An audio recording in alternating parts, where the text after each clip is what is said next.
Hello again. You probably remember that in an earlier lecture we took a look at a paragraph written by a student who couldn't speak English well, but certainly knew how to write very long sentences. And we saw that by shortening his sentences, we made his work much easier to understand, even though we didn't change the grammar, but just by shortening the sentences, we made it much easier to understand. Now we're going to take a look at the work of an author at the other end of the spectrum. Here's an author, Noam Chomsky, a world-renowned linguist, very active also in criticizing governments and their actions. And when he first started out, he was not a famous person. For example, his first book, his dissertation, came out in 1955. The average sentence length was 26 words. Now what I did to get these sentence lengths, I just took a random page, counted up the number of sentences, divided that by the number of words, divided by the number of sentences, and that gave you the average words per sentence. In his first book that became widely read was called Syntactic Structures. He was a linguist. That came out in 1957. That was actually a tiny bit shorter per sentence, 25.8. Started to get a little bit more known. He wrote a review of Verbal Behavior, which was a book by Skinner, a behaviorist, and Chomsky showed that Skinner's work was no good. Brilliant book, brilliant essay that Chomsky wrote. That was 30.5, a little bit bigger.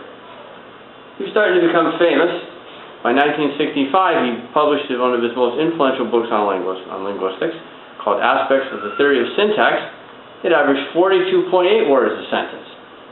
And then, 1996, about 30 years later, in a book he wrote on politics and government, his sentence length is now 52 words per sentence. He's world famous, writes huge sentences. Now, take a wild guess. Which sentences do you think are easier to understand? His earlier work or his later work? Obvious. His earlier work is easier to get because his sentences were a little bit shorter. Quite a bit shorter, half the length in fact.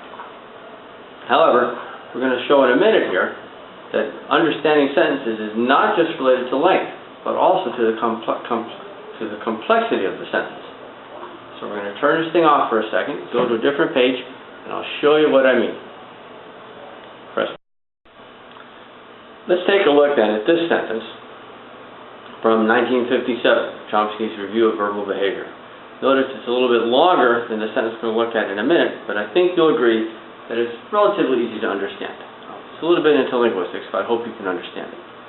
I think that this analysis supports the view expressed in Section 1 that elimination of the independent contribution of the speaker and learner, a result which Skinner considers of great importance, can be achieved only at the cost of eliminating all significance from the descriptive system, which then operates at a level so gross and crude that no answers are suggested to the most elementary questions.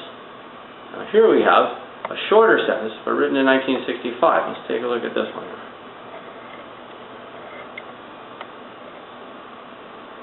Thus it may well be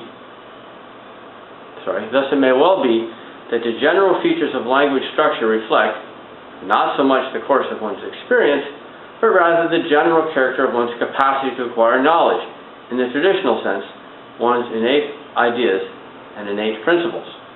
That's what we say below this, sir. It seems to me that the 1965 excerpt is less readable, less intelligible, because it has a number of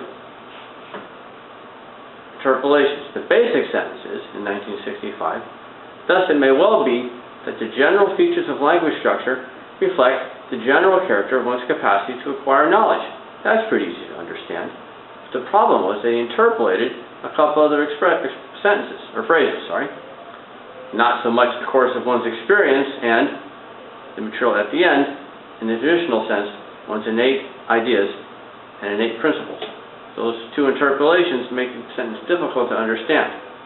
So we see then that understanding a sentence is not just based on the length of the sentence, though that's part of it, but also on the organization of the sentence. If you stick a lot of stuff into your sentence that's not necessary, it makes it easier to misunderstand what you're saying.